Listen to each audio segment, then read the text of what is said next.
What I want to be known for is what I just told you. I've written beautiful articles about this, how to make those models. I have a team of people who actually make them. That's how I make my living as a researcher, because I pay for my own job at the University of Eindhoven. With a couple of professors, with the ex-CEO of the largest Dutch grid operator. And models can look really nice. And for example, if you have a model like this, you can get a lot of people in the room who, for example, decide about energy policy, and we can visualize and quantify everything that everybody wants to talk about. And the time we presented this in the area of Brabant, we said we never had such a discussion in the last few years in this group, because it's always bickering, always basically saying you're wrong. And I was like, but what happens if you do this, and what happens if you do that? But you also see here, I'm a big fan of hydrogen, so I'm going to be a little bit critical about hydrogen cars. But I think hydrogen is critical in the energy transition, and I think if we develop it for the energy transition, we can also use it in cars. So I'm not sure it's going to happen. But what I'm known for, unfortunately, is going on telling you Elon Musk has something wrong, debunking all kind of claims that diesel is actually better than electric. Very recently, lots of them from Germany, I'm afraid to say. Sometimes saying, look, hydrogen is much better than electric, which I think, well, it's both very good, but it's not true that it's really much better than electric, not at all actually, if you take the latest numbers. And this is what I'm most known for on Twitter. It's basically EAI is always predicting. It hasn't always been predicting. I haven't done run the numbers this year, but the amount of solar energy being produced every year is basically, these policies will now sort of stabilize. But they have been saying this for quite a while, and reality has blissfully ignored their predictions.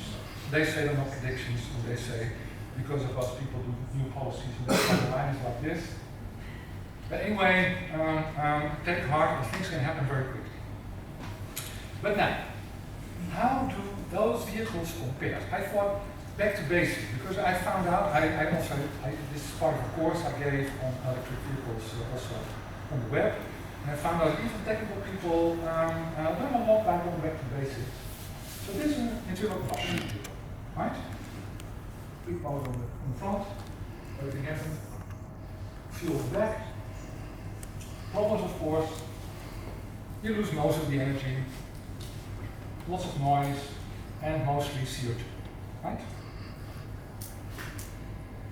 Now, biofuels, I'm not a fan of biofuels, because I think energy is actually not that limiting on this earth. And the sun gives us thousands the amount of energy we need every year.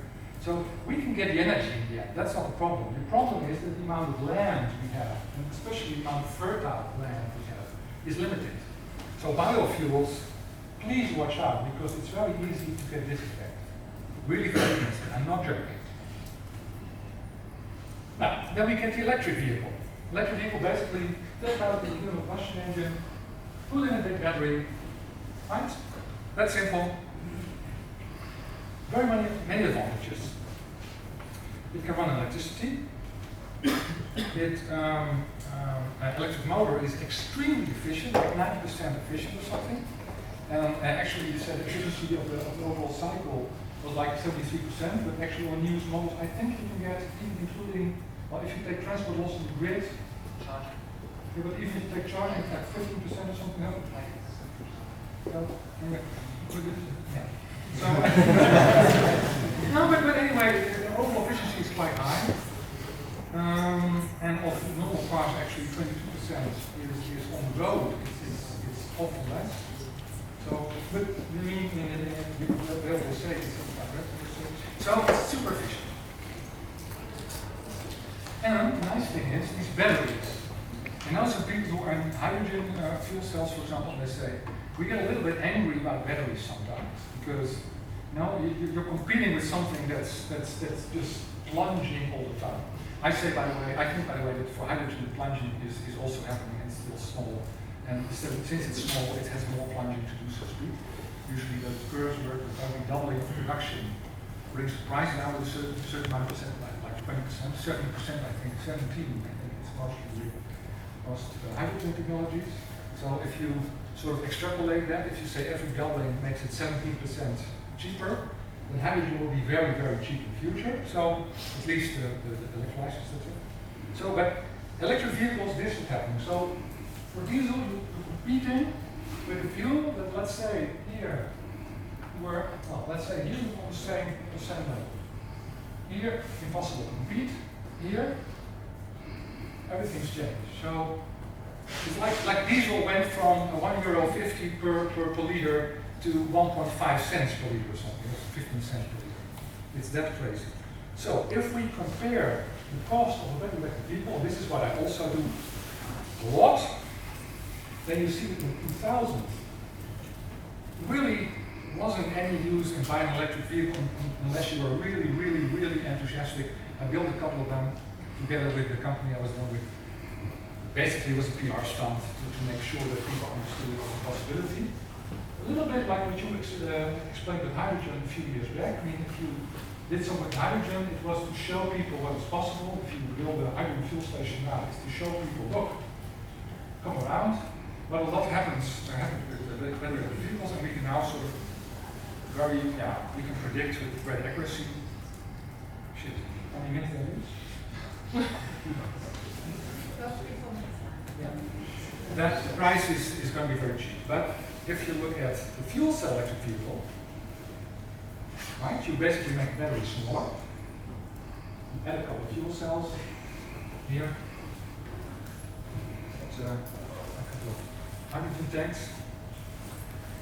You have the advantage of a range extender to an electric vehicle. Yeah, right, because a fuel cell electric vehicle is an electric vehicle, right? Refueling is very fast, it's super, but efficiency much lower, and there's a lot of prices that have to come down.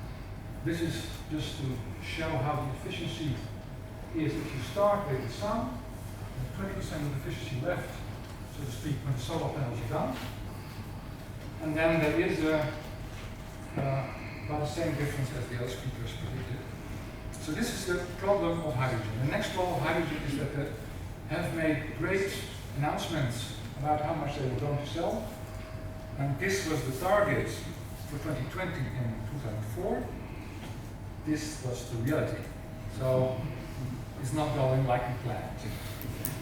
And I think the reason is right now, and also for 2030, that prices, as far as I can predict them, are a problem. They really are a problem. But on the other hand, on the positive side, there's always going to be cars that really need long range and for whom volume is not a problem and weight is, for example. And for those cars, hydrogen or less expensive cars that say, look, I just want to have the option to charge also, to recharge with hydrogen also. So I think there's certainly a niche for hydrogen, but I'm not going to do that. And to be quite honest, if I talk to people about hydrogen, I sometimes think that the biggest reason a lot of them like hydrogen is because they like fuel. Because that's how it's always been. Even a lot of people I talk to who like hydrogen, I mean not professional people, but people I talk to, don't know that hydrogen is actually using fuel cells and still the combustion engines out the window. Of course you get a lot of range, but I've done a lot of surveys with electric vehicle drivers, and if they're experienced, they usually say 400 to 450 kilometers is enough. Yeah, but if enough. No, I'm fine. I'm really happy with what I'm driving now. If I give you a little bit bigger battery, no. So with fast chargers, make sure we have plenty of fast chargers, but the rest, it's fine. And recharging is faster, people often say, but electric vehicles don't charge. Yeah, they do at home. You park the car, you put in the plug, and that's it. So actually, for people who really are experienced EV drivers, only when they go to Brussels or something for longer trips, then they have this fast charging thingy. But for, let's say, 90% of the days, fast charging is not an issue. And by the way, I really love the fact that the European Union has made sure that we can have one plug, because that means all the charge points in the future can have a cable attached to it, and directly plug it in. So the days they always knew with take them out of the trunk, put them in. That's history now. And with ISO 15118 that the German car industry has very successfully pushed, the cars can now pay. So you can simply plug it in. The car will take care of the rest. If we now also arrange that we can see where all the charge points are, then we're going to be very happy. So, now, I'm not going to do this, because trucks, I thought maybe it's nice to tell this, but we don't have time. But trucks are a really good idea, electric trucks, really. We've done a lot of modeling. If you want to know more, come to me. So, to summarize, please be careful with biofuels. I mean, some is fine, and waste is great, but please be careful. Fuel cell electric vehicles and electric vehicles, they're both great. For the environment, they're both great. Battery electric vehicles, I think, will be cheaper within 10 years. I think hydrogen will take a lot more time. And let's hope for hydrogen electric vehicles that they can compete, but anyway, they will have a niche. A recommendation, my father should. I think we should really support batteries, because now it's not about motors anymore, it's about batteries. And I really love it that BMW, for example, has plunked down so much money to start its own battery company. They promised more money than Tesla have already, and Panasonic have already invested. So let's hope this works, because we really need it to work. Please do things to mandate more electric vehicles. Some industry policy wouldn't hurt. Look at what China is doing. And please try to come out of the corner as European Union, because I really think if we don't hurry up with electric vehicles and fuel cell vehicles, we have a massive problem, especially about working. So with that, I would leave. Thank you.